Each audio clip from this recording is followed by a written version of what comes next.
Hello and welcome. Well, it's round 7. Can you believe where has the season gone? The finale of the Clio Cup. A brand new car and a brand new championship here to Apex Racing Leagues and Apex Racing TV. And what a season it has been. And well, I think last week just proved what a season it has been. Missed you much, quite a bit. I'm Tim Cox with Sam Fitzpatrick. Well, as always, well, I say as always, missed you last week. And well, you missed an absolute cracker at Silverstone. Jack Wilson, back of the grid, to the front in 2 laps, win on take the victory, and that is what Clio Cup's about. That is why we come to sim racing, for moments like that. Well, I'm glad that I was missed. I very much missed the series as well, missed you, Tim, and very happy to be back for this round of the championship. It is the season finale, and yeah, it was a fantastic drive. I did see it back. Not only that, to be fair, really good race one bats between Damien Harris, who got pole position as per, and was able to fend off Mark Fletcher in that race one. That would normally be the moment of the race, but yeah, not just the way that Wilson went from last to first, but the fact that he did it in less than 2 laps as well. Absolutely incredible, siding through the field, all fair moves as well, no penalties or anything like that. Really fantastic job from him, and a very well-deserved second race win of the season. Was indeed. Let's talk tonight though, Sam. Let's talk tonight. It's the big one, isn't it? The Nordschleife with the Grand Prix combined. It's a big old lap, isn't it, Sam? It's a big lap, and we've done away with the time limits as well. We've done away with the 2 race format. It's 1 shot, all or nothing, 4 laps. That's it. And we get to find out who gets to rise to be the cream of the crop.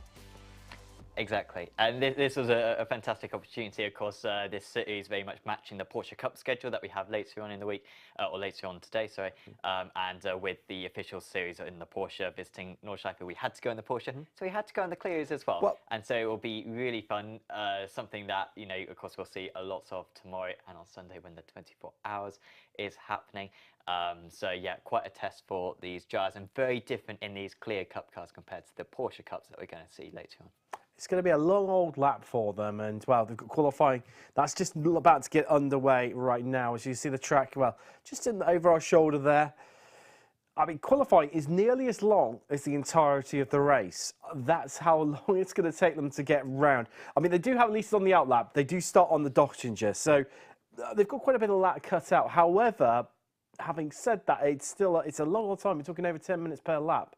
Yeah, they got 25 minutes this week rather than the normal 10 minutes, so they can actually get 2 laps in. It's about a 10-minute lap, like a 9:50 is a good effort around this circuit for the drivers. So that will be sort of what they'll be considering. And I mean, just kind of moving on from adding to what you were saying earlier on with the 40-minute race for tonight, 4 laps. No pit stops, and so it is just going to be a straight race. So I think the number one thing that I'm interested in, are we going to see like a train of cars? Are we going to see, the likes of Fletcher and Godden and Wilson just stay as a trio for the entire time and go down to the Dottinger Hoe on the last lap? By practice, it seems like their pace is very similar. Or are we going to see one of them somehow break away? I don't think they can break away, because around this circuit, so many of the corners on the Nordschleife are just easy flat.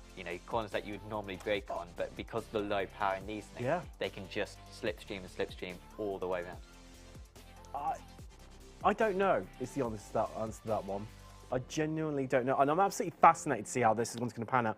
It's a new car, unknown territory as well for so many of our drivers. And that's the beauty, it's the same with like the Formula Ford as well, where you've got, these championships going on, and you just don't know. There's no history to be able to tell us, or anything sort of relative. I know you've got the TCRs, but this is like a baby TCR, but then it's better than the Mazda, and well, we'll find out definitely in just under an hour's time who's going to take the victory here in Germany. But let's take a look at the championship standings. Well, Pro, that's pretty much rounded off there. Mark Fletcher is your champion. And due to drop scores, although Jack Gordon comes into this round in 3rd, regardless of what happens, he will take 2nd.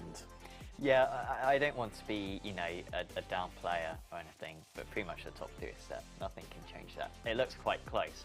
But Fletcher's drop score is so good. Like, he's just had like 6 really good rounds. So I don't think he's finished off the podium this whole season. Maybe 4th place, I think.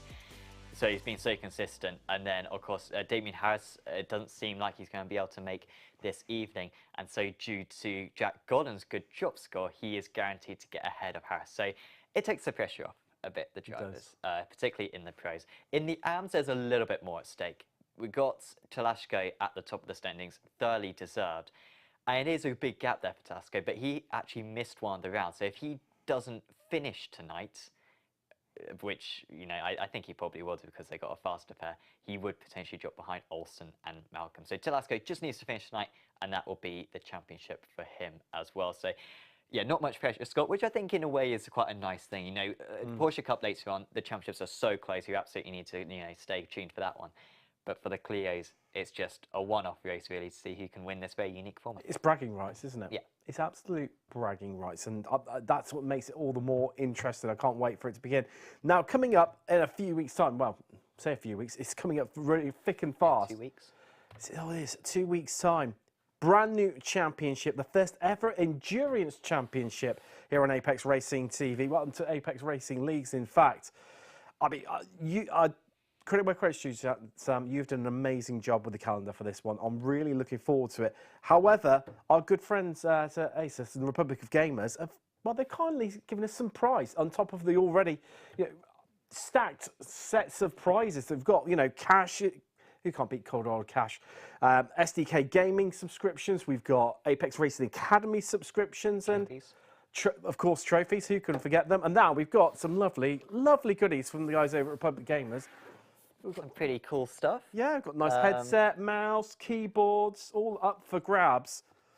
And there's 2 of these each for the drivers as well. Oh, no, it's not for us, we'll is it? see. Apparently we're not allowed to win the prizes. So I know. But yeah, some real nice stuff. There's still 3 spots available, only in the prototype state. And also, thanks to the guys at Stormforce Gaming as well, I forgot about them, a lovely smartwatch as well. Yeah, real nice stuff. I mean, the prize pool in total is about $2.5 grand. So it's like real nice, including those cash prizes and kind of tech stuff, as you were saying, Tim, before. So yeah, still 2 weeks away from round 1. 57 spots have been filled. There are 3 more, but only in the prototype category. So if you want to sign up, you've got to sign up definitely by the end of the weekend. Otherwise, all the spots will be filled. It's going to be a mega championship, 6 rounds, and yeah, teams of 2, 3 drivers eligible for that one. So do check out apexracingleague.com and get yourself signed up. That's what I was about to say. What's the web address, Sam? But he's already beat me to it. Going back to the championships, I've just got completely and utterly distracted by the goodies that are sat on the desk in front of us. Teams championship, I mean, altitude, they've been, what can we say, just dominant, I think is no other way of putting it, really, this season. And they've pretty much walked this. Yeah, Mike Fletcher with a very good season. Still possible that Wave Itzy could get past effect simulations, but with Jack Wilson driving so well recently, I doubt that will switch around. So, yeah, altitude, really commendable for them. I think they're the only team who have had 3 drivers, which has helped them a little bit as well. But, I mean, it's only the top 2 scorers from each round who score out of the 3 drivers. So 2 drivers can represent a team well, but effects have just been, altitude have just been absolutely fantastic. Mark Fletcher, of course, leading the championship in the pros. So, no surprise there. And, yeah, looking forward to seeing how they can close out the season. But qualifying is in progress, and shall we head across? I think we should do, as we've got quite a lengthy qualifying. Just sit over our shoulders right now. And well, we're going to head to a quick break. And after these lovely companies told us about their great products, we'll see you on the other side for qualifying. Stay tuned.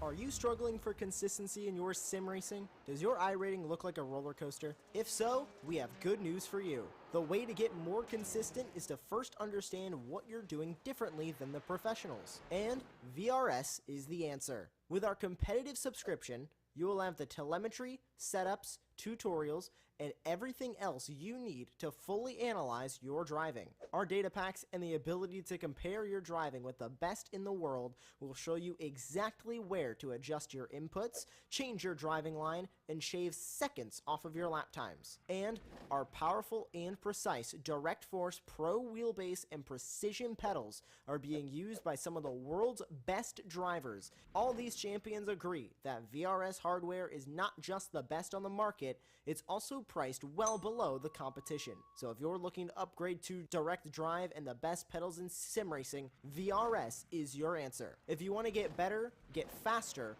and make it happen sooner rather than later, you owe it to yourself to find out why so many people are switching to VRS. You'll be so glad that you did. Visit www.virtualracingschool.com and learn why the best use VRS. Welcome back, and qualifying getting underway here from the Nurburgring. I can tell you, out in front at the moment on lone qualifying, it's Jack Wilson and Fletcher. You called it, didn't you? And Jack Godden's there too, and you were saying the build-up, Sam. They've been pretty much inseparable during practice, and that has carried over into qualifying very, very nicely, that theme. Yeah, I mean, usually half a second we'd be saying, oh, what a big gap in qualifying, but obviously this is a 9 minutes 50 lap, and so it is very close between these drivers. Gordon's still very much in play. Gordon always has quite a weak qualifying. He usually starts, never starts on the front row. I don't think he's got a front row start this season. Often starts on the third row and then has to pull off a good start to get himself back into play. But he's done plenty of good work there to be up in P3 as it stands. Janos Moldors, they're in 4th place, Kreutzner in 5th, but still the second lap times are yet to be posted, and the drivers are about halfway round their second lap right now, which you would expect will be an improvement. There is Wilson on screen right now. Just to pluck something out and extend that lead, because Fletcher, there he is, man with impeccable hairstyle, shall I say. He has more than myself anyway, it's not really that hard, but hunting down Wilson in terms of time, hooking it up right now, sends it up the hill. A tricky part that I always find that corner real struggle, Sam, because it's so hard to tell when to get on the power, just how early. I don't want to be harsh at all, Tim, but I feel like we could have jumped on board with him in any corner, and you'd be saying, that's quite a tricky corner. Because it's, I'm not saying that you're a weak driver or anything, but I'm just saying all the corners are very tricky, especially for you, Tim.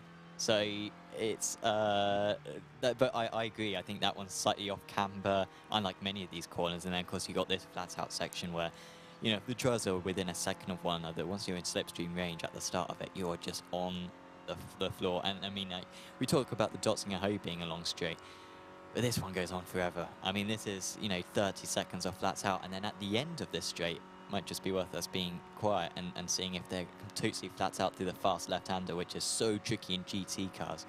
But in this thing, is it going to be flats outs? Yep. Oh, left. Easy. And even this next one, I think, will be flat as well. So you're on the thoughts of the 45 seconds. There you go, all slowed down for this one. And then, of course, it's the very famous carousel coming up as well. And so that's going to be a part of the circuit that I think we're going to see in the Clios now, and then also in the Porsche Cups later on. We're going to see a lot of overtaking. Do you want a useless fact about the carousel? Sure. Never used to be like that. It used to be completely and utterly flat, the track. But due to subsidence, where the car's constantly taking that as the racing line, it's dipped down over many a years and subsided. And, well, they just decided to include it as part of the course when they came to resurfacing it and rebuilding the track many years ago. So was it always called the carousel? No, it wasn't. I'm not sure what it was called beforehand. That's really stretching my knowledge. But, yeah, it used to be completely and utterly flat. That's why it's like, you know, you've got the banking on the inside and then it's like a tabletop up high. I like that. Well done. Whether it's true or not, no one knows. But let us know in the chat. I trust you. I trust you. It's my second favourite corner story. Yes, and we all know what the famous one is. Do, yep, yes, yep, Park. Let's not go there. So this is the best part of the lap for me personally. Such a fantastic flow where you're undulating up and down. There's just, I mean, this circuit, you couldn't design it better in parts. Like, I really do think this is, as a driver's circuit, probably the best circuit in the world. Maybe, yeah, I mean, tied with, you know, like Suzuka. But this place is so unique, so grippy as well. You can really push the car around. And around this part, it's just an absolute roller coaster. Flats out, I imagine, through this next left-hander. Yeah, it's not even a corner. And then, of course, you plummet down the hill. In GT cars, this next section is ever so fun. You can really clip the second curb on the left coming up here. These guys can have a little bit more margin for error, and then you've got to absolutely send it into this next way. And it's such a tricky corner because there's no run-off to him. It's one of them where, you know, you're absolutely fine 9/10 of the time, then you push it that little bit further and you can lose grip. This one is a little bit of a pain. Then my personal least favorite corner, one of my least favorite corners in the world, the mini carousel. Can never crack this one, but Patrick Olsen a little bit early out of the carousel, but still good speed being carried by. There we go, so it's out into the Dottinger. Winding the car up. Look at that, you can tell. It's the beauty of these sort of cars. You have so much, you know, give and what is the, you know, forgivingness in the car. That's the word I'm looking for, Sam. The head, well, warp speed for these Clios. So it's the iconic Dottinger straight here. Looking like a very good lap for Wilson Purple. Sector 6, Sector 7, Sector 8, and Sector 2. There are 16 sectors. Onto the brakes comes Wilson. What is it gonna be? He heads out onto the Grand Prix circuit, tries to skin the wall, tries to get as close as he possibly can to the outside. What's going to be 9:50.16 was his previous lap. As he comes across the line, has he managed to go any faster? Let's find out. Yes, it's a 9:49.04. All gotten up to second place, still a second off. Mark Fletcher with a lot to deliver here. He set some purple sectors. I think this might be good enough for P2, but it's not exactly good enough, I believe, for pole position. Also, Modos moving up to 5th position just now. That's a strong time from him. Telasco still to go, I believe. And Fletcher goes to pole. No, it is second place. 7/10 off. That's a good effort, and really, it gives him a chance. I don't think he's got a pole all season, to be fair, Fletcher, and he still won about half the races, so he will not be perturbed by that. There's Behate across the line. He's going to start from, well, 8th place provisionally. Clist, he's electing to sit out qualifying. Not set a time. Vahij has had both of his times deleted, so he's going to start from the back with Clist. Still got Hedgecock, I believe, or has he? No, he's still got. He stopped, I think. There you go. Yeah. Yep. He stopped. So has Malcolm as well. So they're going to start 10th and 11th. And that's it, Sam. Yep. Done and dusted on the last qualifying of the season in Clio Cup. Just waiting for, well, the clock to run out now, and can't have too much luck. I've just looked at my watch, which isn't on my wrist, and can't have that much time left in qualifying. You need one of those, see what you've done here, Tim, but you need one of those aces. Smart that was not intentional, but you are spot on, Sam. Yes.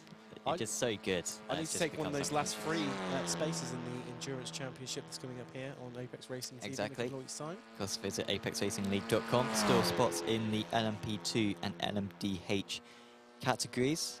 6 rounds, 3 different classes, and a lot of prizes, and a lot of fun, hopefully. And of course, being broadcast from our studio live, stewarding as well. So do certainly check. Gone all out on this one. Yeah, No yeah. messing. It's going to be absolutely huge, Tim. Cash prizes, subscriptions, gaming peripherals, smart watches, all up for grabs. Live stewarding, studio broadcast. Don't even get that from some pro championships, Sam. No. It'll be very, very good. It'll be very, very good. And of course, do check out the Apex Racing League Discord. There is a link to that in the description below, where you can check out all the future series coming up. I will just quickly shout out Katie Eames, who has subscribed to the channel. Big thanks, Katie, for doing that. And of course, yeah, if you're enjoying these streams, of course, first up we've got Clio's tonight, and then of course we've got Porsche Cup later on. Do make sure to subscribe and check out our social media pages as well, because there's lots of extra content, not just clips as well from our broadcasters. Gib, I think he's sort of given up on that one. Yep. But yeah, do check out the Apex Racing TV social media pages on Instagram, Twitter, and Facebook, where we do kind of in-sim footage as well as kind of broadcast moments as well from our Apex Racing League streams. And yeah, always worth watching, including Jack Wilson's rise through the field last time out. Got all his overtakes in about a 90-second video of his mid-tier rise, how he managed to take the win last time out at Silverstone. Something. I mean, I called it out in commentary at the start of the race. Didn't think, well, I thought he might get there. He's got the pace. We've seen it. Just consistency is what's lacked Wilson. I think he would have been there fighting for the championship title with Godden and Harris and Fletcher.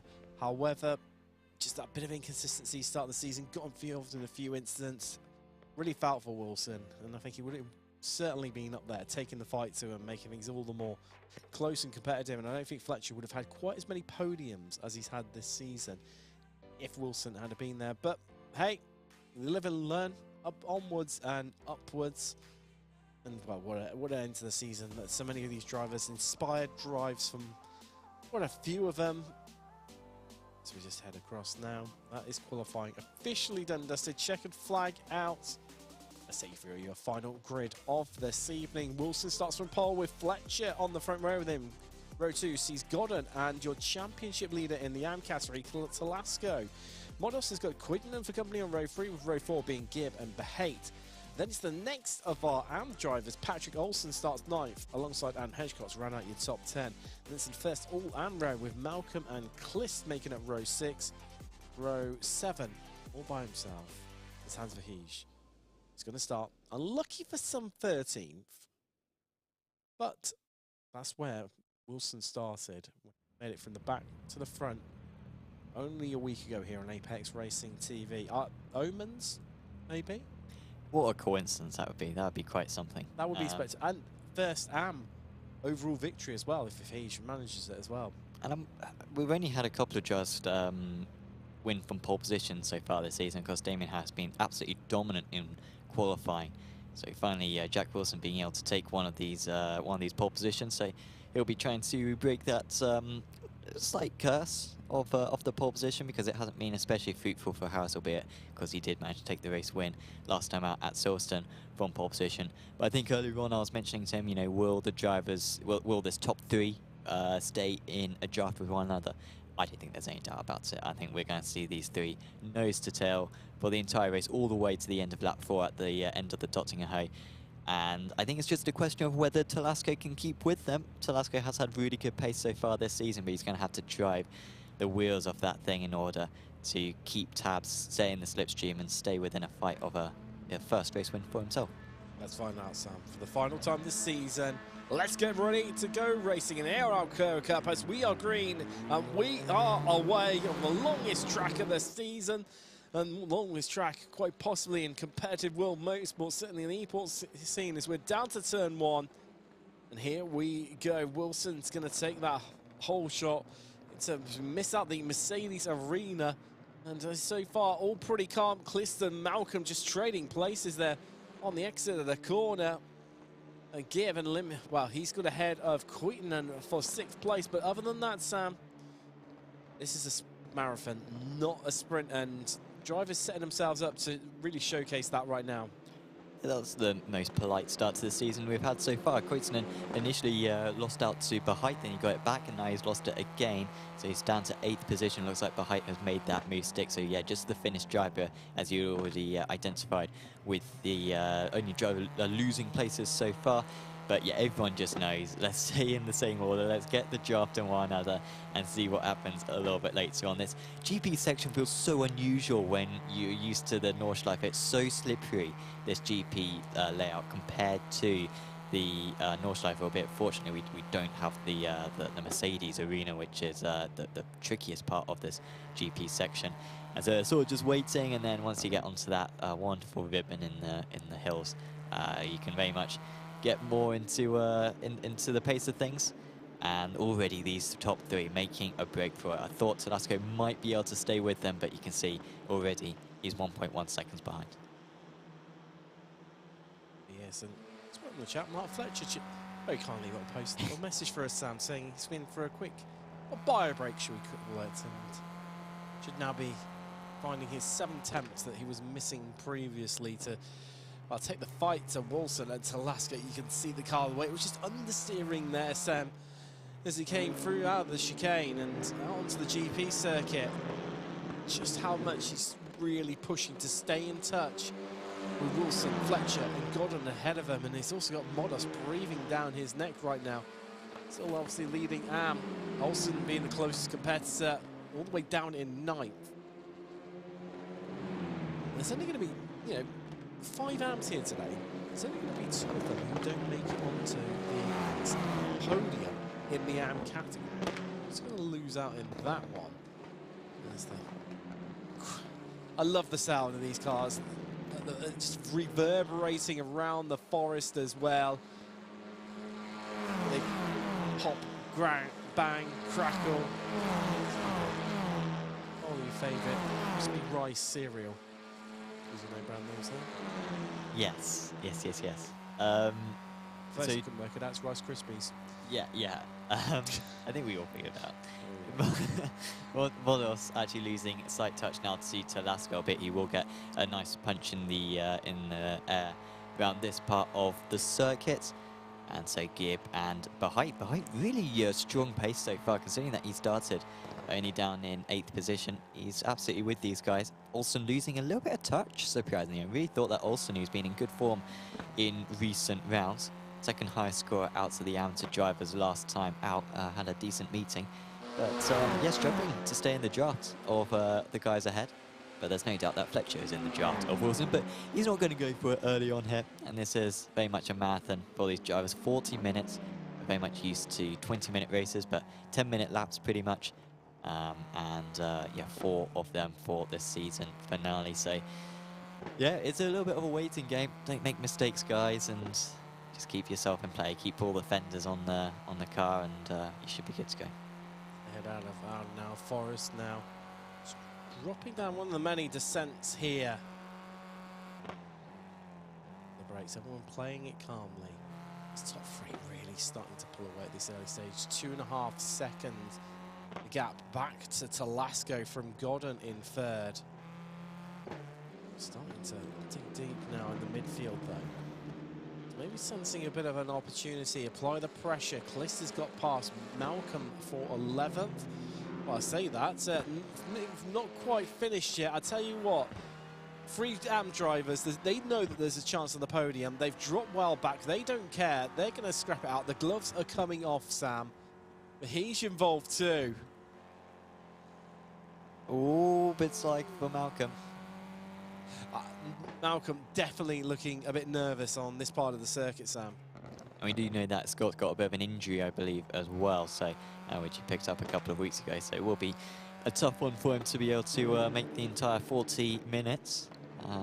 No, he hasn't been able to do any practice today. So hopefully he's all fit and healthy as possible in order to go all out for this season finale. Of course, looking for second place in the championship if he can beat Patrick Olsen by a few points, but with Olsen running in a comfortable P9, a lonely P9 frankly, looking unlikely for the Scottish driver. Through Kesselchen, up towards the carousel. Saw on board during qualifying just how these Clios can flat all the way up through this section. As Sam was saying earlier, you know, it does get a little bit dicey through here. In something like a GT3, which has more downforce than these Clios, but when you've got someone sat that close to you like Queen in his heat, it just makes it all the more scary, all the more dangerous. All it takes is one mistake and it ends up in a big one for you. Yeah, it could be a colossal crash. I was trying to make a joke out of colossal there, but yeah, it's not very good really. That's the corner of the corner name, by the way. Around there, and then we go through Steel Strike, and of course the carousel on this next part. So satisfying. If you get it right, if you like lock the car in, of course it's the least satisfying corner if you overdo it slightly. And of course, I believe it's partly down to, or mainly down to that corner, that the ride heights for the GT3 cars are a bit higher around this circuit. Extra 10 centimeters, I want to say. The drivers have to leave extra. I feel like Tim's pulling a funny face now. 10 millimeters, sure. 10 millimeters, maybe it's that one. I was going to say 10 centimeters. That's a lot. Yeah. It's a third of a foot. Well, that's about 3 inches. Yeah, it's probably not that much. But these Clios deal with it extremely well. And then, of course, we go through this super fun section, Eschplan and Bunchen. And then Flanks Garden a little bit later on.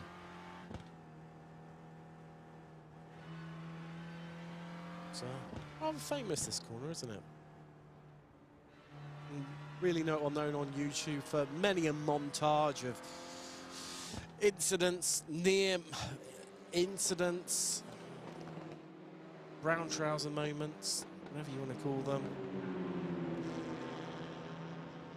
Yeah, in terms of it's pretty incredible how this circuit is still, just open for amateur drivers just to drive. Arrive and drive. And hopefully it stays that way for a while longer, because it is totally unique in that sense. And so yeah, in terms of YouTube compilations, it is quite a circuit. It is this one. Kreutzmann, Gibb, and Bahait still nose to tail. Modos. Oh, can Modos stay in the draft of Talaske? It'll be very interesting to see what the draft range here. I think we're about to find out, because Modos is 1.4 seconds behind Talaske.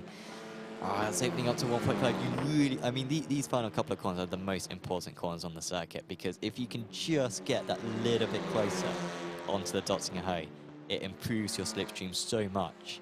And so there's a lot of pressure through these corners, and to get a good exit here out of Galgenkopf. And well, these three are certainly going to be nose to tail. They might switch positions a few times down the Dottinger Hoe. Meanwhile, Modos 1.7 seconds back. I think that's a little bit too far, and that's out of the Jopton. Lasco looking good for 4th overall. On board with Kuitinen. Oh, they're going to make it 3 wide. Of course they are. It's only lap 1. Fletcher's got past Wilson, though, for the lead. In front of this battle as they remain 3 wide. And, well, they're nearly doing the same up front. What a sight to behold here from the Nurburgring. And Wilson on that inside line. And they're still 3 wide. They're still going for it here, Sam. Oh, Kuitinen, Bahait, Gibb, nobody wanted to give it an inch. They still remain 3 wide. Who's going to give it up? Who's going to be last of the late breakers? Well, it's Bahait who just dips out there. But it's advantage Kuitinen. He takes control of this scoop. Gibb sits in the middle. Meanwhile, up front, Wilson is back in front of Fletcher, and Godden sat behind them. However, this is brewing, Sam, for a lunge up the inside into turn 1 from Fletcher. But I'm not sure he's going to get it done, because Wilson can come straight back at him. So a few replays of what happened earlier on. By the way, of course, well, actually, Kreutzmann lost that position back to Gibb then after that very bold move. So this was the race start. Wilson just absolutely everything covered off. Took a lot of curb on the entry. And this was Modos losing out. Oh, as just on live pictures, you can see in the bottom right there, a little bit of an instant. Those 3 staying very much close to one another.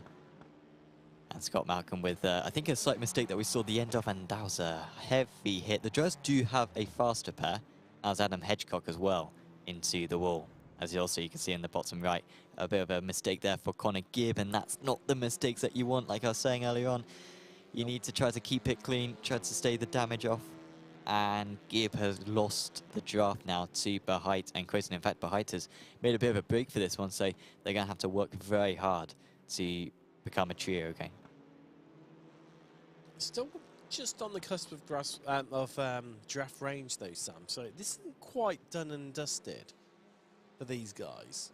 Still all very much possible. but they're not as close as these three. No, and you can pretty much bet your house that these three aren't going to make a mistake before the final corner on lap 4. Like, these guys can do this one very easily. They've all easily got the pace. Just not sure what their commitments are for the weekend, whether or not they're taking part in the 24 hours. Of course, a few drivers will be taking part in one of the other front-wheel drive cars in the sim, the GR86, as that's a slight tap into the wall for Wilson, and Fletcher might take advantage of this one. But he managed to stay ahead through all of that, did Wilson. Very good defense there, but of course Fletcher not pushing it too hard, and Gordon, after dropping a few tenths of a second back, is now all over the rear of the Altitude Esports car ahead.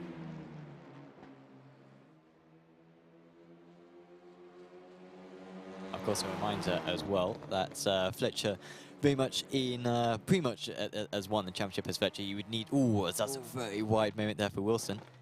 Doesn't seem to, I mean, Wilson's making a few mistakes here, Tim. Like, I'm not sure why he's pushing quite so hard. Maybe feeling the pressure. He knows the pedigree of Fletcher behind him. And look at that, just positions his car very cleverly in the middle of the road as we head up the hill here, Sam, towards Amberg. I love this part of the circuit, this double right-hander. It's in again, tuck it in again. Sorry, his front parts even.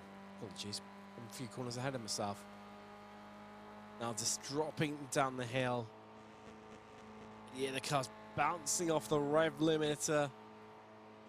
Feeling every bump in the corner. This is a bit tricky here. The rear end just gets really loose, especially as the car drops. The track drops away from you. And Wilson remains out in front. So that's Arenberg there. Apologies, and heading down Figshore towards Ardenell Forest.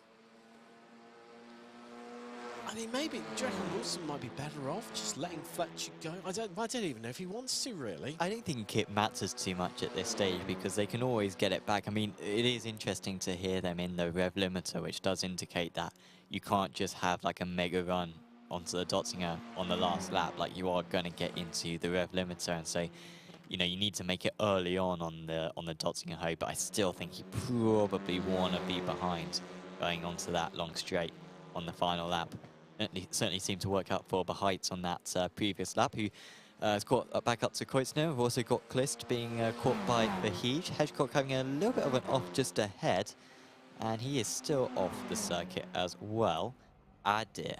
Adam Hedgecock, not at the end of the season that he wanted. He has still got a faster pair, so he might be able to take that faster pair and get back out onto circuit. But for now, at least, that is him, yeah, clearly having a big crash. Well, we're out onto lap 2 here from Nurburgring. Wilson leads from Fletcher, Godden third, then it's Telasco. And that's Modos in 5th. I've heard someone just hit the barrier, Sam. I didn't. I think you might be imagining things. Am I losing the plot? Oh, Gibb, you might be right. Gibbs had an off. Maybe we won't need to put you in, in an old people's home, yeah, I know. Getting a bit old. But yeah, I think... Well, yeah, Gibbs certainly went off the circuit. So, slight setback for him. He's struggling for pace right now, Gibb, because remember, he made that mistake at the start of this lap, as once again, these guys are side by side. This is all sparring, really. I feel it's just, because obviously, only 4 laps, Sam, there's not a lot of time to, you know, test out each corner. It's not like Brands Hatch early in the season, where you can keep having a bit of a nibble and working and sizing up your opponent in the last few laps. Realistically, you need to be doing that from the off, and I think that's maybe what we're seeing right now, just testing the waters, jockeying for position. Doesn't matter if you don't get the lead, like you said, still plenty of racing left to do here in Germany. Fletcher's nose just in front of Wilson, Gordon sitting back as these two remain side by side up the hill through Klosterl. Nobody budging, and Fletcher just tucking back inside once again. And let's just take a little bit of a look at a few replays right now. So this was Wilson staying ahead of Fletcher. Fletcher came very close to passing, and then see- this one was behind, just backing out of this. Well, he's had an off in live pictures as well, Sam. Oh, he's going to park the car and he's going to head to the pits. It's not a place to lose it. Wonder if he made contact with Kreutzmann. And then so according to someone in the YouTube chat, I think was asking, he made a mistake. No, he got hit off, which I think is what we might be about to see, because there was some contact there. Not sure exactly whose fault that was, but that was why Gibb went off the circuit. And then of course that was the very close moment for Wilson, who's been pushing very hard on this lap too, and with a few mistakes. And that was the overtake then for Kreutzmann to get past Bahait before Bahait, of course, made that mistake later on in the lap. And that was how Hedgecock binned it into the wall. And that was Gibb going into the wall. And this is Klist, not in a wall, but I think he may have just lost that place to Hans Verheij.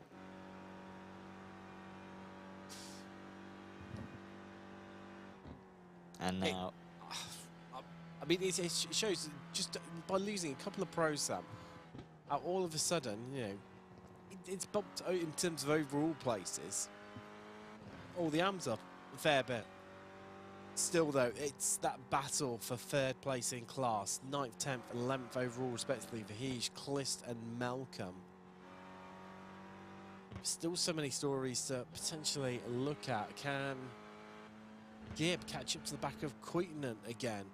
Modos onto the back of Telasco. And then we've got, of course, got those top three. Oh, Verheij just crashed, I think. I can definitely hear that noise, Tim. The sound of tyres squealing and smashing into the barrier. The Klist having a really good race now. He's up to P9. And, well, Verheij, I think, will get away with that without too much damage. But that was very much the corner that you were mentioning earlier on, where on the YouTube compilations, people usually bin it. And Verheij wanting very much to be in one of those videos. He's pushing a little bit wide as well there. So many of them are pushing so hard, Sam, aren't they? I mean, we are at half race distance, let's not forget. Well, not quite. It's still got a 3 kilometre straight to come. We've got the easy part, you know, just stick it on cruise control and go off, make a cup of tea, come back, and you might be at the end of it. That'd be great, wasn't it? If we could get cruise control on iRacing.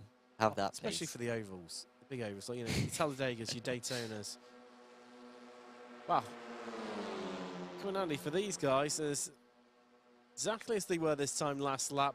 Fletcher, driver's right of Wilson. And this will be where they're in the limiter. Well, Godden looking a bit more racy, and even, is he trying to push and size up, or is he just dips in behind Wilson? These three as close as you like. You can put the perennial blanket over them, and finally Fletcher makes it out in front. He runs it in a bit deep, and Wilson's going to fight and trying to take this one straight back from him. And the extra momentum is what helps him out, and Godden, well, is into the back of Fletcher and pushing him along. As you can see in the bottom there, the 14 sectors we have around this circuit, how the time has ebbed and flowed. And so Wilson having a very good sector 14 there to be able to get ahead, but Fletcher and Godden on that sector 13, that's sort of the Dotzinger High. And you can see just how much time they were able to get in. That was even with backing out, I think, for Godden, frankly, who has been the most passive driver, which is unusual. It's usually Godden who's the one going for the move. Fletcher is usually the most passive, as I've heard another slide, I think. But I think that might be a replay being lined up at the moment for us. But yeah, Wilson's still leading the way then. Telasco only 4.2 seconds behind these guys. It's a huge shame that Telasco lost so much on the GP section on lap 1, because since then, he's been matching these drivers. But for whatever reason, he was just really struggling on that lap 1. And that's sort of where that gap came from. Janos Molos as well with some strong pace in P5. Gordon now chopping 9/10 of a second behind Wilson and Fletcher, so he wants to have a few good corners here to get nice and deep into that draft again, as Hans Verheij has seemingly made another mistake. He was momentarily ahead of Paul Joseph Klist, but has dropped back behind. He's now dropped behind Scott Malcolm as well. Quite a bit. I think that might be a bit of a big accident there for Hans Verheij and paid to. Turned out to be a fascinating three-way battle for that last place on the podium in NAM. I I think that's looking like he's going to head into the pits, Sam, if it's on our event viewer showing us what it is right now. There we go. He's into the pits. That's looking like race over for him. Well, providing hasn't got that fast repair lined up. Olsen second in class, 8th overall now. And this is looking all of a sudden a little bit more comfortable for Clist, isn't it? Being in that 9th place, 3rd in class. That's a curse if I've ever heard one. Do you not like the guy, Tim, or something? Because, I mean, if he goes off now, then that's totally on you for saying what a comfortable position Clist is in at the moment. P9 for him right now. But yeah, you're all right. He's got a nice gap now behind Malcolm. That's pretty much a quarter of the drivers now back to the pits. By the way, I did ask a question earlier on. What cars are everyone driving this week in the 24 hours? And apparently Jack Wilson is driving the GT3 this weekend, which is a little bit of a surprise, honestly, because we've got some effect simulation drivers in the Porsche Cup tonight. So I thought maybe he'd be racing with those guys. But yeah, anyone from Effect Simulations, such as Lars, I imagine, do let us know what the cars Effect are fielding, because I'm sure it's going to be a strong contingent. I believe a couple of cars entered into the Apex Racing League Endurance Championship as well, the ASUS Apex Racing League Endurance Championship. So yeah, that will be sure they'll be very strong and strong tomorrow as well. Looking forward to seeing how they've gone. You know, they've it's a team that's definitely making some moves, no forms, you know, relatively recently, and they started pushing. They went into top split at the Sebring special event as well. Really making great guns, and great to see, you know, these new teams being formed and coming of age really quickly. Some real serious drivers out there, but on board with Andrea Talasco at the moment, 4th overall. And this is the frustrating part, isn't it, Sam? Because you can see that group of 3 in front of him. He's matching their pace. He's pushing hard, but you know, he's like the wolf when he got to the house made of bricks. He's huffing and puffing, but he can't blow the house down. No, yeah, frustrating times right now for Andrea. And again, I just wonder what was going on with him on that first lap, because he lost so much in the first 3 minutes of this race and hasn't been able to come back since. But if there's some big incident between the top 3, he will be the first man to collect it all. And at least he's having a fun race. He's got something to fight for, unlike the top 3 who are sort of just biding their time right now until the end. Meanwhile, Andrea, if he can somehow get up to those top 3, it will feel very satisfying for the really inevitable amateur champion. I mean, with the laps that he's completed already in this race, it looks like he is going to make his way to the top of that championship, and very well-deserved championship as well on his debut Apex Racing League Series.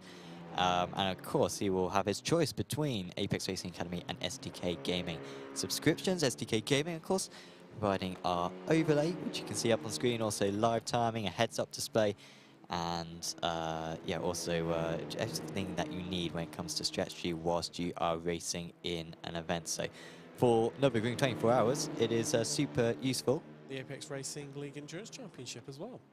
Really important just in both of them. Yeah. So most accurate live timing on iRacing. Exactly. And Sam, if you're not sure, there's always a 14-day free trial as well. There is a 14-day free trial. You should go to sdk-gaming.co.uk in order for you to get a subscription. And also do check out the driver information app as well, because you can upload a profile picture, which Fletcher has got. You just download the free app, load up iRacing, jump in a car, and then you can input whatever dates you want. It's really useful, particularly for official series when we don't necessarily have like a sign-up sheet and there's very little information. So, but it's also useful, of course, for these events that you can have those profile pictures. So, yeah, thanks to SDK Gaming for supplying some great prizes to the drivers and the teams in this championship. Who's to tell yet again as we head up the hill? It's Wilson, Fletcher, and Godden. Free attempt is all that separates this trio of drivers. Godden is the interesting one. He's the quiet one, just sat in the background there, just lurking, just watching, observing. see what can happen. But I Who's think going to win this, Tim? Come on. Sam, I don't think You're not getting off the fence. No. I want a clear answer within 10 seconds. So. it's Fletcher or Wilson. But that's not an answer, No, Tim. I'm breaking it No, down, but no, now you you're can't. making me run out Come my on, 10 you're seconds. running out of time. Oh, 5 seconds. because you're ruining it. I'm gonna go. I'm gonna go Wilson. I think he'll just defend that inside line, Sam, and I think that they'll just about be able to hold on to it. Just where these cars haven't quite got the gearing. I think that's what's going to allow him to stay in front. We've seen it already, where he's just positioning very cleverly, just position his car in the middle of the road, making Fletcher think, well, should I go left, should I go right? Oh, I don't know what to do, and he just sitting behind. That's not on the chat. We've just put up a poll. Personally, I'm going to go click on Jack Godden. I think he's going to win this one. And, well, most people, everyone's disagreeing with you, Tim. No one thinks that Jack Wilson's going to win. Two people think that Fletcher's going to win, and 2 people think that Godden's going to win, including myself. So, yeah, clearly a lot of respect out there for us today, Tim. Clearly. Most certainly. Most certainly indeed. And, well, they are starting to space out a little bit now, Sam. Maybe this is the start of the end for them, and where they would just been nose to tail for so long. We've had what a worst half a second covering all 3 of them, and Fletcher's getting a little bit loose and Larry there. Just sort of the rear end just getting a bit twitchy over the bumps. But they're all going to compress up again as they fly through the track here. It's building up the speed, building up the momentum. Come out onto the Nottinghamshire shortly. They're going to head up through the mini carousel first of all then. Tricky part of the circuit here, Sam. Oh, so tricky. Like, I absolutely hate that corner. Like, it's so tricky to actually, because it's such a thin line between getting in the mini carousel and hitting the curb. And if you exit the mini carousel, then you're just launched into the wall because there's no runoff. If you hit the curb, you're going to go wide, launch yourself over the mini carousel and go on the wall. Like, it's so tricky, and I wish they got rid of it, honestly, because, yeah, in GT cars in particular, it's the trickiest corner on the track for me. Here they are. Heading down the Nottinghamshire. Wilson in front of Fletcher, in front of Godden. All tucked up behind one another. You can see Fletcher catching and catching and catching as we look back from Wilson. When they come across the line, it will be white flag in the air. 1 lap left remaining here from the Nurburgring. Fletcher, driver's right of Wilson. He's got past once before, but he did get it a little bit wrong as they came out onto the Grand Prix circuit 1 lap ago, and that's what allowed Wilson to come straight back at him and reclaim that first place. Fletcher backs out of it. It's advantage Wilson. And Sam, I've just got that feeling, yet again, Wilson just defending that inside line and holding on tight to it. I think that's what's going to prove to be the impenetrable force that nobody can break. Fletcher won't be able to, and I think certainly Godden won't either. Yeah, I think you've got to be in the top 2. I don't think the track, dare I say, is wide enough. It's tricky to say though, because we've had 3 wide. We have had, but then it as the straight goes on, it narrows out.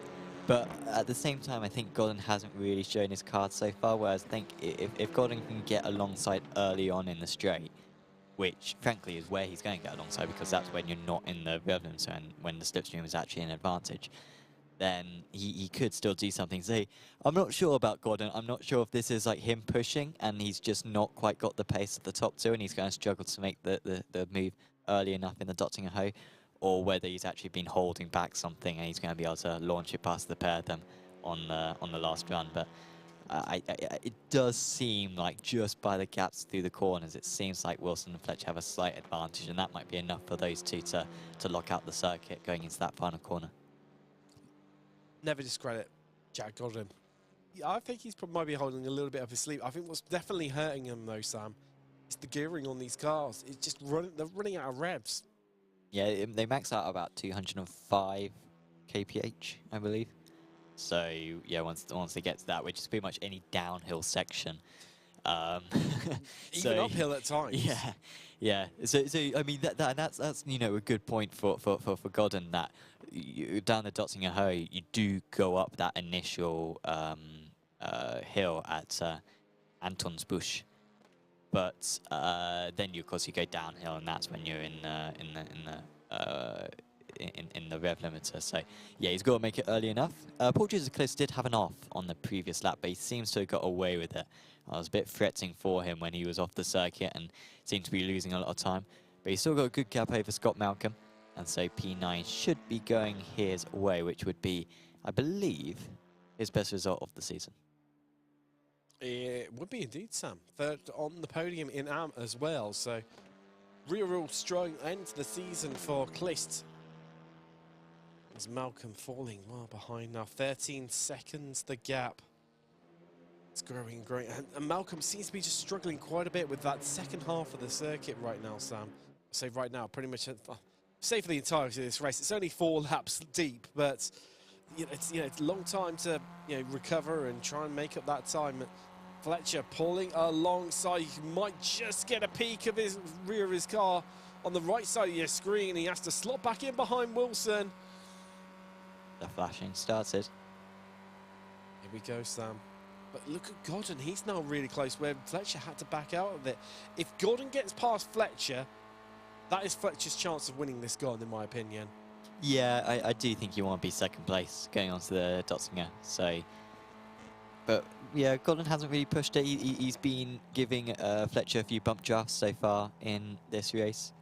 Of course, no teammates here. We've got Wilson as part of Effect Simulations, Fletcher part of Altitude Esports, and Jack Godden is a privateer. So there's no affiliations, but they have been racing against one another for the entire season, so it would be understandable if they have a little bit of favoritism, and that could be a deciding factor in this race. They're compressing up. Half a second is all that is between all 3 of these drivers right now. See just how comfortable they are with following each other nose to tail. Talking the Nurburgring 24 hours, Sam, coming up at the weekend. I mean, as a driver in other categories, this is the sort of battle that you hate coming up on, because you don't want to interrupt it. They're having a whale of a time battling it out. You don't want to be the guy to disrupt it, and it's so tricky depending on where you catch them on the circuit as to how you get past them. Yeah, and that's usually what happens in the TCR class, like this sort of racing, where I think last year for the first 8 hours, I think the top 3 in the TCR class were nose to tail, and so that can be very tricky to get past for a GT car. And yeah, we could see this type of racing for the GR86 as Gordon's gone wide and having a big slide on the grass. He's pushing it. He's struggling to keep up with these guys as he sends it in a little bit deep again, having to hold off the throttle ever so slightly. And that gap is now up to 0.8 of a second. No doubt he will gain that back around Kessel-Chelenko, but yeah, not easy for him. Well, look at Fletcher, he's getting creative now onto the brakes, trying to go right around the outside, look for the switchback. Wilson's wise to it though, he's got him covered off, and he holds on to the lead for now. How much longer though? Can he hold on? Half a lap remaining, and it's all out on the Nurburgring. Tight, twisty, fast, flowing onto the brakes. Godden just taking that shallower line compared to Wilson and Fletcher as they build the speed, build the momentum, heading up the hill at a Bergwerk through Kesselchen. Yeah, let's see when he gets into the rev limiter here, how far along it is. It is uphill this part of the circuit, and then of course they'll start to plunge down a little bit. So turns out that Fletcher got 4 votes, Godden 4 votes, Wilson only 2. That is bizarre, considering that he's leading. But there you go. Thanks for your contributions, guys. Let's see if you're right. He didn't seem to get in the draft there. I know I was, yabbering on, but I didn't think Godden got into the limiter there. No. Is it 5,800? Just literally where it's uphill. I think that's the only thing that quite prevents it versus the power of the car, just not being able to quite make it into it. But they're heading towards the carousel now. Fletcher moving left, he moves right, he moves left again. Onto the brakes, dips it in. Hooking the car up. They're all looking for a great exit as they pop out of the carousel. 6 temps covering our top 3 right now. The final round of the season. Who's going to take that last victory? Will it be Wilson?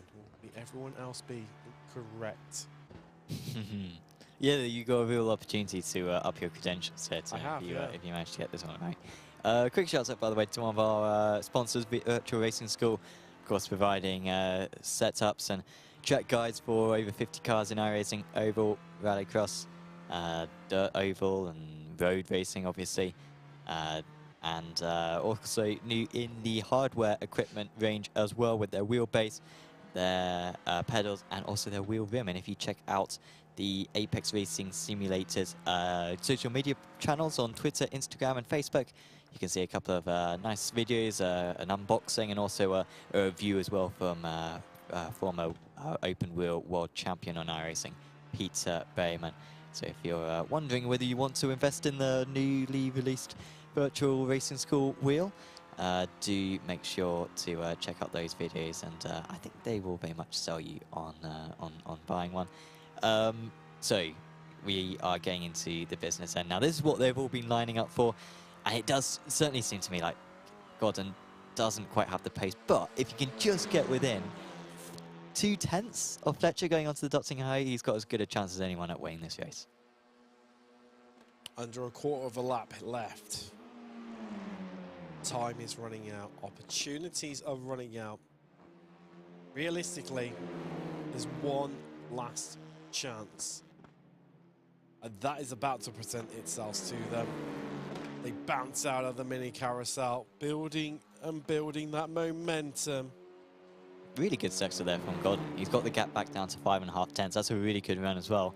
He was waiting this whole time. I've got confidence in Jack. Here we go. We're about to find out. Here we go, Sam. For the final time this season. The final chance to make a move. The final chance to pick up a victory.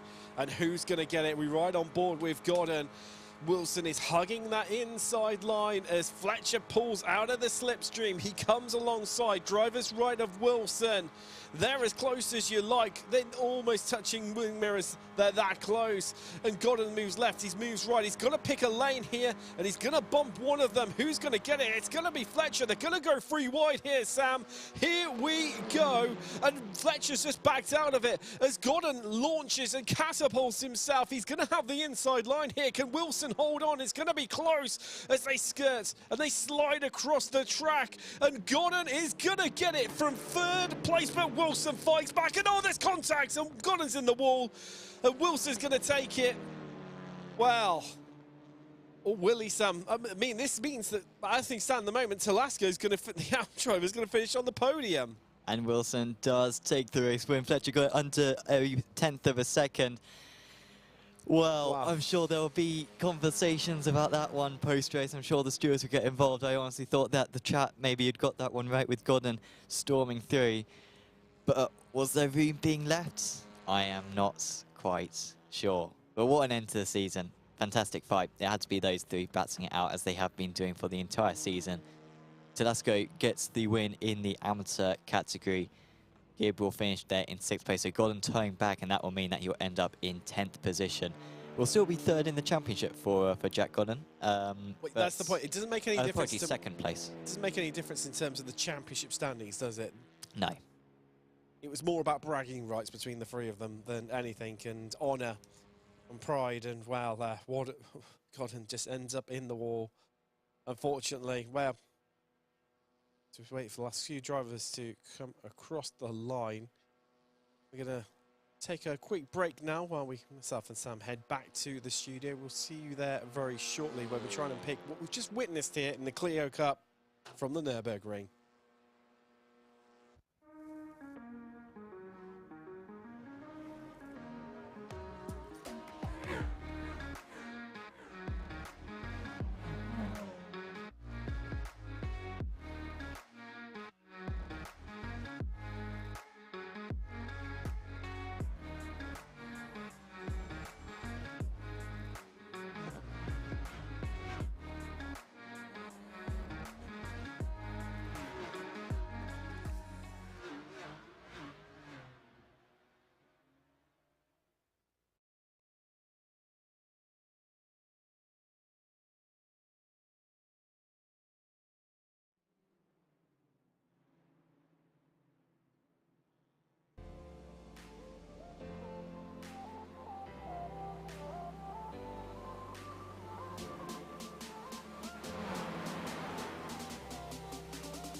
Welcome back, and wow, what a finish that was. What a finish that was. As we mentioned in commentary, no effect on the championship whatsoever. It was all about bragging rights, all about honour. And it came down to the final lap, the final corner, the final race of the season. Yeah, that's what we wanted. I was spectating whether those two would stay with one another, and they absolutely did. And yeah, they all had a fantastic chance. And Jack Godden, those few corners before the Dotting Hay was absolutely nailing. He got the gap. Timed it perfection, Sam. Yeah, Absolute perfection. Yeah, got the gap down to about 9/10 to about 6/10 to the race leader on the just before the Dotting Hay, and then. I mean, we'll see it on the screens in a little bit, I think, but I'm not exactly sure whose fault that incident was. It's a very narrow part of the circuits, and they really wanted that race win. Particularly those two. Fletcher seemed quite happy just to keep his car clean, but those two really wanted it. They had nothing to lose, of course. No, they didn't whatsoever. They didn't whatsoever. But, well, let's take a little look at some race results. How classified they are, not too sure after that incident at the end. Wow. It was Wilson in the end who took the victory only by 0.08 of a second over Mark Fletcher. In the end, Talasco, the AMP driver, onto the podium overall and winning in that category. Yanis Munoz picks up 4th, and it's Quinton in 5th. Connor Gibbs 6th, and then to run out the podium 7th and 8th overall respectively is Olsen and Clist onto the podium first time this season and his best finish overall. What a way to do that, Paul Joseph Clist. Malcolm 9th with Godden in the end, rounding out your top 10. He was a lap down, likewise was Hans Verheij, Behait and Hedgecock rounding out your field. And well, I could argue with those long lap times, pretty much retirements, weren't they, in the end, anyone who was a lap down? Yeah, pretty much. 10-minute lap time for these drivers. I think this is it, actually, on the final lap. Ooh. Wilson managed to get underneath, and then... You can't tell from that angle, Sam. It's so tricky, isn't it? Like, can't tell. a little bit of a tap behind. What I would say is that Wilson... He was sort of trying to get the cutback, wasn't he, going onto the main straight? He was. He wasn't really going necessarily for the outside move, I think, there. But it's so narrow. And these are Clios. These are like tiny cars. So imagine you're getting like a GT3 or Porsche Cup around that We'll corner. find out in around about 45, what, half an hour, 45 minutes time? Yeah, about half an hour. Yeah, the stewards, I'm sure, will investigate that one.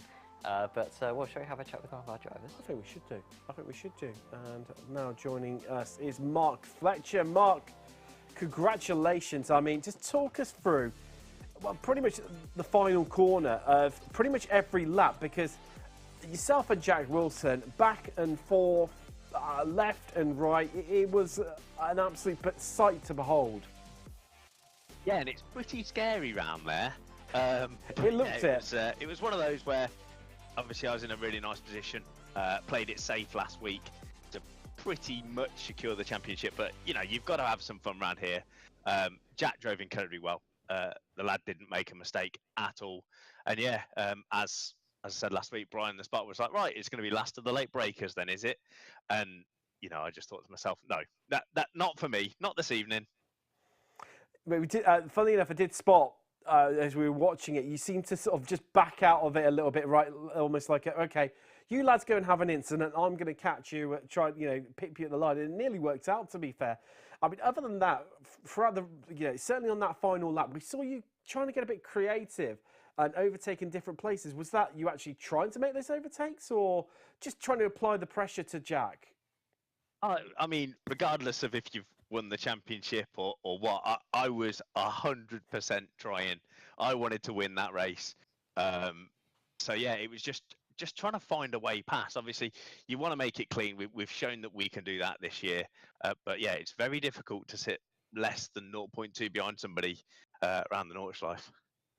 Well, you did absolutely impeccable job. Congratulations on the second place and obviously the championship as well. Before you let you go, Mark, is there anyone you want to give a shout out to at all?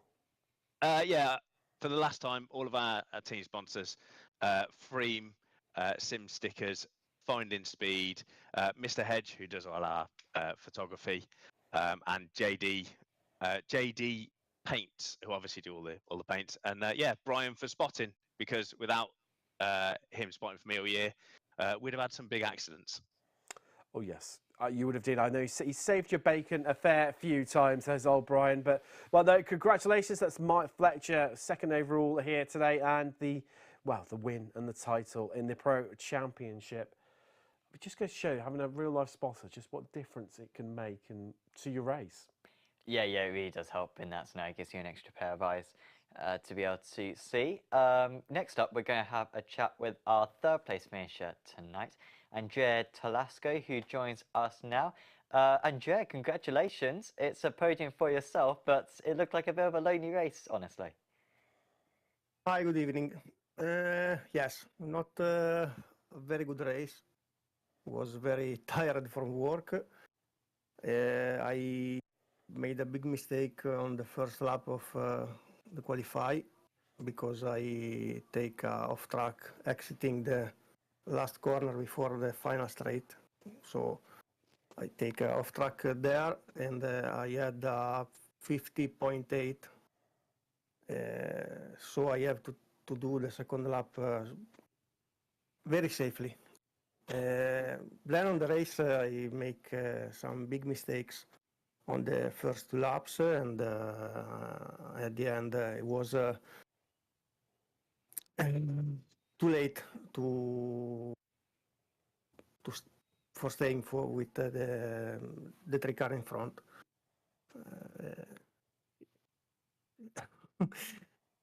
It's good, a good result for the championship, but I expected a little bit more. Yeah, I mean, your pace. Anyway, driving on the North Life is always fantastic. Absolutely. Your pace seemed really, really good out there. And like you said, it was just that first lap where you dropped out of the draft. Otherwise, yeah, I'm sure you would have been with those guys all the way to the end. But like you said, fantastic for the championship, because you are now the amateur champion. Yeah, I mean, you must be very delighted. I mean, is there something that you've learnt in the car as the season has gone on? Do you think your performances have generally improved across the 7 rounds? Yes, I improve a lot, trying to stay with the fastest guys, because this is my first championship on iRacing. I have to try to learn everything, and step by step I improved. There are some things that are missing already, but for me it's good. This evening I have a pace 1 second lower than the first three guys. I try to stay in the draft on the first lap, but I drive so bad, especially in the Grand Prix part. At the end of the first lap, I was 3.8 seconds behind. At the end, before the last corner accident, I was 6 seconds back. So if I could stay in the draft, I could achieve something more. But the other guys were faster, so there's nothing to say. Well, it was a really good effort from you out there, Andrea. Thanks for delivering so much entertainment through the season. Is there anyone you'd like... Thank you for the championship, for the organization. I organize a championship on Assetto Corsa, so I can understand all the work you've done, and it's great. So thank you. Awesome. Thank you for having a chat with us, Andrea, and hope to see you back very soon. See you. Andrea Talasco there, your amateur champion for this season. Yeah, a really fantastic effort from him, particularly tonight. Well, I think all season, realistically. And it's a shame that he couldn't make that a four-way battle, because like he said, he made a couple of mistakes on the Grand Prix section. Once he dropped that draft, it's very tricky to get back into it. As he showed, he was I mean, credit where credit's due. He had no draft, and he was matching pace with them. If he hadn't made that mistake and had been in draft range, I think we could be looking at an AM overall winner in the Clio Cup. Been possible. But shall we have another chat to one of our drivers, Patrick Olsen, now joins us of Team Banana. Well, Patrick, congratulations. I mean, second on the podium in AM today. Not a bad day at the office at all. Just took us through your race. Yeah, I'm really happy. It was my goal to be second, even though you want to be first. Andrea is untouchable. Yeah, I wanted to get a clean start to be ahead of Adam when we go out on the Nordschleife, and then after that just keep the car on track, see the checkered flag, and yeah, the mission accomplished. And just talk us about how you maintain focus. You spent so much of that race just out by yourself. No one really in front of you. No one really behind you either. I mean, it must at times be quite easy just to sort of drift off and lose your pace, but you seem to maintain it for the entirety. Yeah, it's hard. It's a mental game with yourself. You're only thinking about soon I can drink a beer, but you need to focus on the next corner. What am I going to do in the next corner? And yeah, it's mentally challenging. Even though it's not somebody to race, you race yourself. Well, I'm getting distracted over beer. I don't blame you on that whatsoever. But Patrick, before we let you go, anyone you want to give a shout out to at all? Yeah, thanks to everybody in the league, especially the AM drivers. It's been really good this season to drive against them. Thank you all, and thank you for hosting us. No problem at all. That is Patrick Olsen, picked up second place here today for the Nurburgring for Team Banana. And, well, I think, have you got someone lined up? Yes, I believe we have a chat with Scott Malcolm next up. Scott, welcome back to the interviews. How was it tonight? Because it looked like a real tough four laps. Probably the toughest 4 laps I think you can possibly have. Yeah. You've just hit the nail on the head. That was mental. I'm glad I don't have to drive this track every week because there's no way I would manage it. It is just probably the toughest circuit in all of World. But was there any like certain areas which you found particularly demanding out there?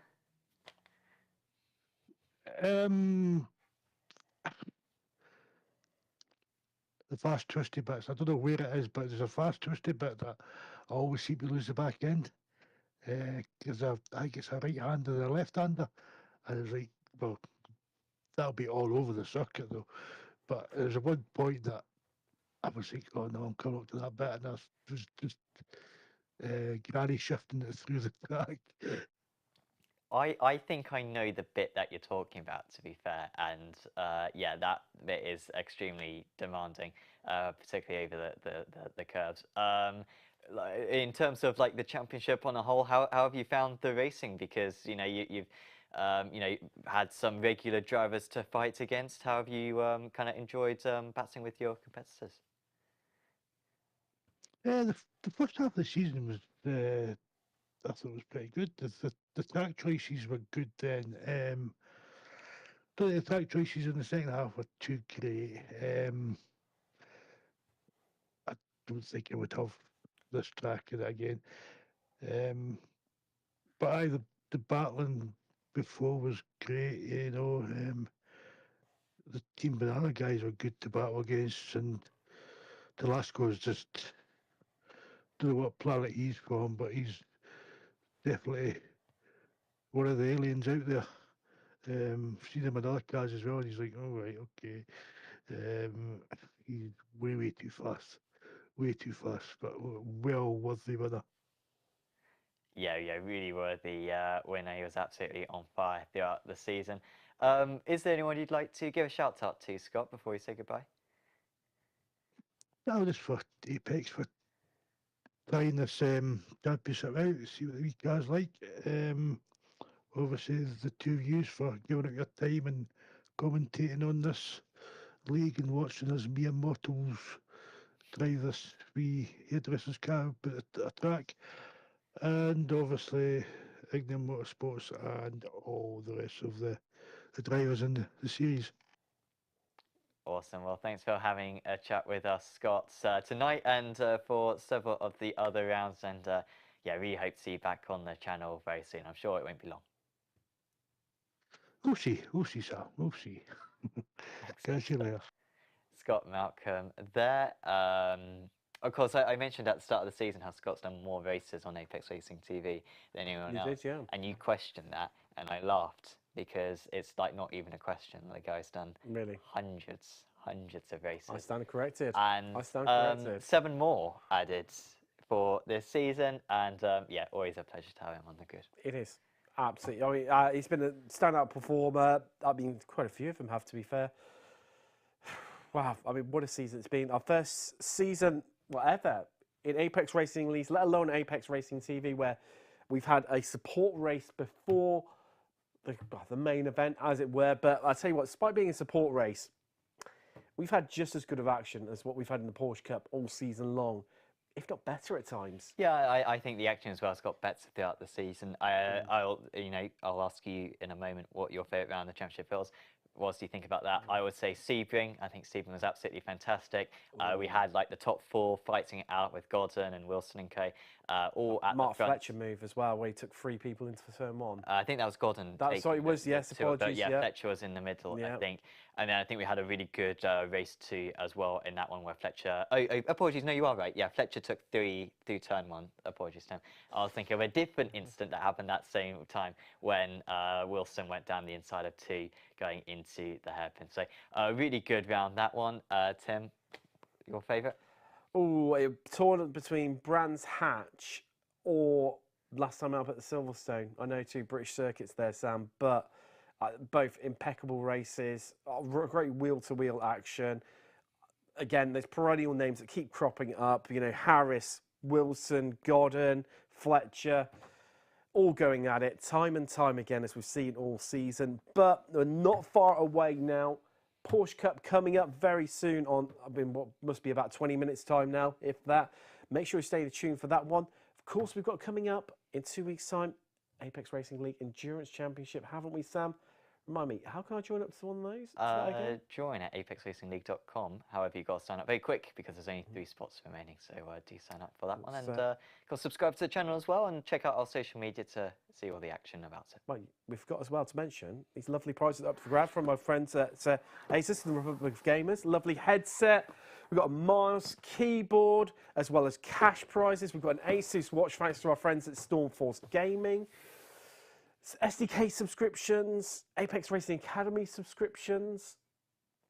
I feel like I've forgotten to it. There's just so much up for grabs, and what's been one of the biggest prize pools as a whole in the whole of sim racing. Yeah, it'll be pretty nice. Yeah, do certainly check out that one at apexracingleague.com, and yeah, look forward to broadcasting the championship. Most certainly. Well, that's all we've got time for. We will see you in about 20 minutes' time. Go grab a drink. Don't go anywhere for Porsche Cup, but for the final time this season from Clear Cups, I've been Tim Cox. With Sam Fitzpatrick. Thanks very much for joining us. Good night.